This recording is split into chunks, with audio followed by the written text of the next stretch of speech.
지나고 계시죠? 자, 오늘은요 짧게 2022년 달라지는 내용들 한번 몇 가지만 체크를 좀 해보려고 합니다.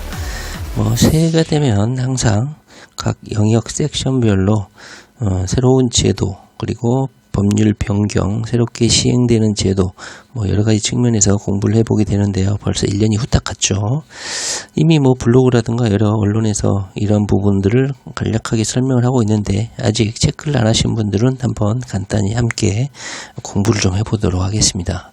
대표적인 것만 몇 가지 한번 보도록 할게요. 특히 우리 부동산 투기 연예인들은 부동산이나 세금, 금융, 대출 이런 거에 관심이 많죠. 그 부분을 중심으로 한번 간단히 보고요. 우리가 나머지 일반 상식적인 측면, 교양인으로서 비교적 알고 있어야 될 내용들을 한번 신속하게 한번 보도록 하겠습니다. 일단 여기 쭉 보시면요. 중요하게 일단 체크해야 될 상황을 이렇게 그래픽으로 잘 보도를 하고 있습니다. 첫 번째로는요. 대출 부분에 있어서는 DSR을 확대를 한다고 합니다. DSR을 확대한다고 하니까 대출을 잘해준다 이렇게 오해를 하시면 안 됩니다. DSR을 확대해서 보다 더 엄격하게 대출 심사를 강화하겠다 이런 내용입니다. 뒤에서 잠깐 한번 보도록 하고요. 현재까지는 연봉의 40%까지 대출을 해주고 있습니다. 총 부채를 싸그리 합해가지고 그 원리금들을 계산했을 때 40%를 넘어가게 되면 대출을 안 해준다는 거예요. 자, 국내 주식도 소수점 매매가 가능하게 됩니다. 지금까지는 주식을 매매할 때 한 주, 두 주 이렇게 양수로만 했는데 미국이나 가상화폐 시장처럼 소수점 첫째 자리까지만 되는 것 같아요. 둘째 자리, 셋째 자리까지 미국 그다음에 가상화폐처럼 하는 건 아닌 것 같습니다. 그다음에 플랫폼 종사자, 택배 아저씨들 고용보험을 적용을 하고요. 반려견 목줄 길이를 2m로 제한을 했다. 맹견에 물려 죽은 사람이 좀 꽤 되죠. 그러다 보니까 목줄 길이까지 제한하는 법이 상정이 됐습니다. 이런 거는요, 2m인지, 2.5m인지, 3m인지, 4m인지 쫓아다니면서 재지는 않죠. 물론, 사고가 나면 그때 문제 되는 거예요. 사람이 물려가지고 사람이 죽거나 다쳤을 때, 그때 이제 법적 다툼이 됐을 때 2m냐 아니냐, 그때 다퉈지는 것이지, 또 순진하게 집에서 또 줄자로 2m 칠까 싶네요. 자, 그 다음에 전자파 인증 면제를 해외 직구 전자제품을 지금까지는 중고로 판매할 수 없게 했는데 중고 판매를 허용했다. 이걸 막고 있었나 봅니다. 그 다음 청년 어선 임대를 허용을 한다. 자, 여기 보시면요. 주요 세제 부동산 부분부터 한번 간단히 한번 볼게요. 자, 상속세 연부 연납 기간을 연장합니다. 아직 우리 투기 연예인들 중에서는 상속을 할 만한 주의에 있으신 분들은 없죠. 이 상속세를 납부해야 될 거를 10원 한 장까지 끝까지 내도록 해라. 그래서 낼 수 있는 기간을 5년에서 10년까지 늘려줄 테니까 10원 한 장까지 끝까지 차분히 끝까지 내라. 10년 할부 제도를 적용해줬다. 5년을 늘려줬다. 각종 상속 공제를 확대해줬다. 여기 보시면 아들과 손자 등 직계 비속의 배우자, 직계 비속의 배우자야. 부모 봉양에 따른 동거주택 상속 공제 혜택을 받을 수 있다. 지금까지는 직계 비속의 배우자를 뺐나 보죠. 배우자가 부모 봉양을 해주면 여기 보시면 지금까지는 10억까지 동거주택 상속 공제를 해줬는데 배우자가 부모 봉양에 이렇게 동참을 하고 효도를 하게 되면 6억까지 공제를 확대해서 총 16억까지 공제를 해주겠다. 그래서 16억 정도까지는 집값에서 빼주는 거니까 상당한 이익인 것이죠. 부모님께 효도를 해야 되겠죠. 그 다음에 가업 상속 관련 공제 혜택을 연매출 3천억 가업에서 매출 4천억까지의 가업에까지 인정해줬다. 부모님이 잘 나가시는 사업을 가지고 있고 그것을 물려받으신 분들 입장에서는 상당히 좋은 소식이죠. 재테크 측면에서 다들 알아보고 알고 있어야 될 내용이 아닌가 싶습니다. 그 다음에 해외 부동산 자료 제출, 지난해까지는 취득, 운용, 처분에 대해서만 신고를 했지만 올해부터는 보유 내역에 대한 자료도 제출을 해야 된다. 지금까지는 취득을 하거나 팔아치울 때 그 순간에만 신고를 했어야 하지만 앞으로는 자신이 가지고 있는 부동산 자료들을 제출을 하고 신고를 해야 된다. 2022년 말까지 자료를 제출하지 않거나 거짓 신고하면 1억 원 이하의 과태료를 부과한다고 합니다. 이렇게 또 겁을 주면 또 착하게 신고를 또 잘하더라고요. 제가 여러 번 당했습니다. 신고 안 하더라도 과태료를 안 주는 것 같아. 내가 봤을 때는. 그걸 다 파악할 수도 없고 그것도 불가능할 것 같아, 물리적으로. 그 다음 내일 체험 공제라고 있습니다. 나이가 20대에서 35세 청년층 같은 경우는 한번 보시기 바랍니다. 내일 체험 공제를 활용해 자산을 축적하고 있는 청년에 대해서 소득세 감면율이 높아진다. 기금에서 수령하는 공제금에 대해서 소득세 감면율이 중소기업 재직자의 경우는 90%까지, 중견기업 재직자는 30에서 50%까지 높여준다. 여기 보시면 내일 체험 공제라는 게 뭐냐면 2년 또는 3년 동안 매달 일정 금액을 납부해 가지고 600만 원을 납부하게 되면 2년 또는 3년 만기 시에 3천만 원을 주게 되고 거기에서 이자 소득세가 발생하잖아요. 이자가 발생하잖아요. 거기에서 소득세 감면을 90%까지 해준다는 겁니다. 자, 600만 원밖에 내지 않았는데 만기 시에 3천만 원을 준다는 것은 어마어마한 특혜거든요. 이것은 중소기업 취업을 장려하기 위한 목적이기 때문에 청년 세대들 같은 경우는 무조건 이 내일 체험 공제에 가입을 하셔가지고 이 거대한 이자 소득을 얻어야 될 것 같아요. 이자가 무려 2,400만 원이나 되잖아요. 아주 좋은 제도가 아닌가 싶습니다. 그 다음에 착한 임대인 지원 요건을 완화한다. 상가 임대료를 인하한 임대사업자의 임대료 인하액에 대해서 세액 공제를 적용하게 된다. 다시 말하면 임대료를 낮춰주면 그 낮춰준 금액에 대해서 세액 공제를 해준다는 겁니다. 이거 해주시는 분들이 종종 뉴스거리로 나오지만 저는 해주고 싶지는 않습니다. 제가 악덕이라서 그런 게 아니라 먹고 살기 힘들죠. 진정한 빌드 입주만 가능한 것이고 생계형 임대인 같은 경우는 쉽게 하기 힘들죠. 이런 거. 그 다음에 2022년 최저임금은 시급이 9,160원이라고 합니다. 최저임금이 9,160원으로 인상이 됐고 만약에 한 달 동안 법정 근로를 하게 되면 191만 4,440원을 받게 됩니다. 이런 것도 상식적으로 좀 알고 있어야 되겠죠. 그리고 플랫폼 종사자, 퀵서비스, 대리운전기사도 고용보험이 가입을 하고 적용이 된다.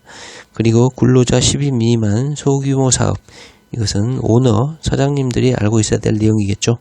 올 보수가 230만원 미만인 저소득 플랫폼 종사자, 그 사업주는 고용보험료의 80%를 지원받을 수 있다고 합니다.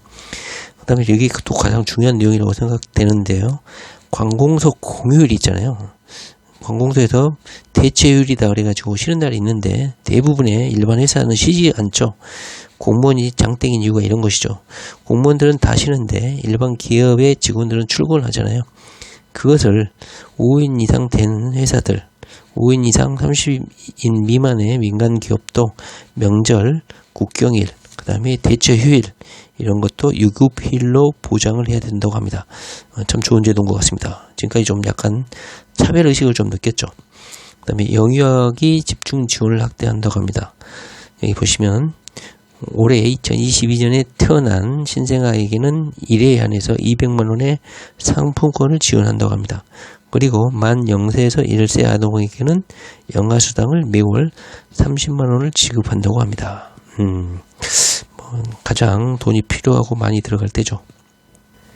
매월 10만원을 지급하던 아동수당 지원 연령을 만 7세에서 만 8세까지 한 살 더 연장을 했습니다.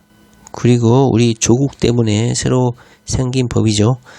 그래서 사립학교도 채용 절차의 공정성을 강화하기 위해서 공개 전형을 실시를 해야 된다. 그런데요, 제 경험상 공개 전형 한다고 해서 뽑힐 사람이 뽑히지 않죠. 이미 내정된 사람이 다 있습니다. 그냥 형식적으로 하는 거예요. 믿지 마세요.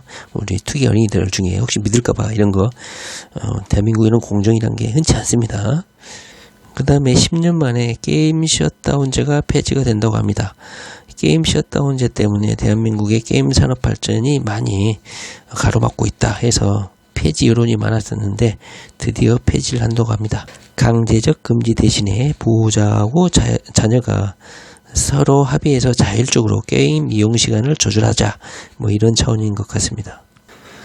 DSR 같은 경우는요, 오히려 더 강화가 돼가지고 2022년 1월 1일부터 1인당 2억 원을 초과하는 대출에 대해서는 DSR이 적용되고 2022년 7월 1일부터는 이것이 더 강화돼 가지고 2억 원에서 1억 원으로 더 줄어든다고 해요. 그래서 1인당 1억 원을 초과하는 대출에 대해서는 DSR이 적용이 됩니다. 1억이 요즘에는 애 이름이잖아요. 아마 대부분이 여기에 DSR 심사에 걸리지 않을까 하는 생각이 듭니다. 걱정입니다. 그 다음에 해외 암호화폐 거래를 신고를 해라. 해외에서 거래하고 있는 가상화폐 해외 계좌도 신고 대상에 추가됐다. 그 금액이 5억 원 이상 잔고를 유지하는 개인이나 법인만 신고 대상에 현재 포함이 되어 있네요. 모든 사람이 포함이 되는 게 아니고요. 5억 원이죠. 아까 살펴봤듯이 주식을 소수 단위로 거래가 가능하게 됩니다. 청년 희망 적금이 출시가 됐는데 만 19세에서부터 34세 청년 같은 경우는 월 50만원씩 2년간 납입하는 적금 상품입니다. 1년차 때는 이자를 2% 더 주고요. 2년차부터는 4% 이자를 더 준다고 합니다. 상당히 고금리죠. 그리고 이자 소득에 대해서는 세금을 부과하지 않겠다. 이 세금이라는 게 이자 소득세인데요. 현재 정기적금이나 예금을 들면 만기 시에 적금을 타게 되는데 거기에 이자를 받잖아요. 그 이자를 액면 그대로 100% 주는 게 아니라 약 15.4%의 이자 소득세를 떼고 줍니다. 그런데 이 부분에 대해서 이자 소득세를 받지 않고 이자를 100% 인정해 주겠다. 그런 희망적금이라고 할 수 있겠습니다. 그리고 병무 행정 부분에 있어서 군인들 월급이 항상 관심 대상이잖아요. 자, 병장 월급이 67만 6,100원까지 올랐습니다. 엄청나게 많이 올랐죠. 그 다음에 예비군 같은 경우는 훈련 보상비가 4만원에서 6만 2천원까지 약 32%를 올려받게 되었습니다. 입영 연기는 최대 60일에서 90일까지 확대할 수 있도록 연기할 수 있도록 했습니다. 반려견 목줄 길이가 제한이 되는데요. 2월 11일부터 반려견과 함께 외출할 때는 목줄 및 가슴줄 길이가 2m로 제한이 됩니다. 아까도 말씀드렸듯이 쫓아다니면서 재지는 않아요. 사람을 물어가지고 사건화가 되었을 때 그때 책임 소재를 따질 때 그때 문제가 되지 않을까 싶습니다. 9급 공무원 시험 같은 경우는 선택 과목에 지금까지 고등학교 과목이 포함되어 있었는데 그것을 폐지하고 전문 과목을 필수로 응시할 수 있도록 했습니다. 이것도 상당히 논란이 좀 많이 됐었죠. 실무 능력이 없고 관련 지식이 없는 공무원들이 많이 배출이 됐다 이런 비판이 있었습니다. 그 다음에 차세대 전자요건을 발급하게 됩니다. 저도 요건을 갖고 있는데 기존에 약간 주민등록식 같은 수첩형에서 앞으로는 전자요건으로 바뀌게 될 것 같습니다. 녹색이었던 요건 색상이 남색으로 바뀌고 주민등록번호가 기재되지 않고 PC타입 개인정보면이 도입이 된다고 합니다. 아파트 이야기가 나와서 눈이 번쩍 뜨이는데요. 기존 아파트도 전기차 충전기를 의무로 설치를 해야 된다고 합니다. 그 다음 여기 보시면 주말농장 같은 경우 지금까지는 영농계획서를 제출하지 않았습니다. 그리고 경매나 이럴 때 영농계획서를 제출을 많이 하잖아요. 그런데 이 영농계획서 제출 의무가 주말농장까지 확대가 됐다는 겁니다. 지금까지 주말농장 면적은 1000제곱미터였죠. 평수로 따지면 약 302평이 됐는데 지금까지는 주말농장에 대한 큰 제재나 제한이 없었죠. 그런데 이 농지를 LH 직원들이라든가 투기주산으로 농지를 구멍으로 활용해서 투기하신 분들이 많아서 앞으로는 주말농장도 영농계획서를 반드시 제출하게 되어 있다. 기득권자들이 항상 승리죠. 법의 구멍을 최대한 잘 활용해야 될 것 같습니다. 자격심사도 강화를 시킬 거라고 합니다. 그리고 농지연금을 가입할 수가 있는데요. 지금까지는 65세부터 가입을 할 수 있었는데 5세를 낮춰가지고 60세부터 농지연금에 가입을 할 수 있게 했다. 그 다음에 2022년 오피스텔 기준 시가를 8% 정도 올려받겠다고 합니다. 평균이고요. 경기도 같은 경우는 거의 12% 정도 기준 시가가 상승을 한다고 합니다. 12%면 엄청난 상승이죠. 공시지가는 뭡니까? 공시지가는 세금을 부과하기 위한 하나의 기준 시가가 되는 것이죠.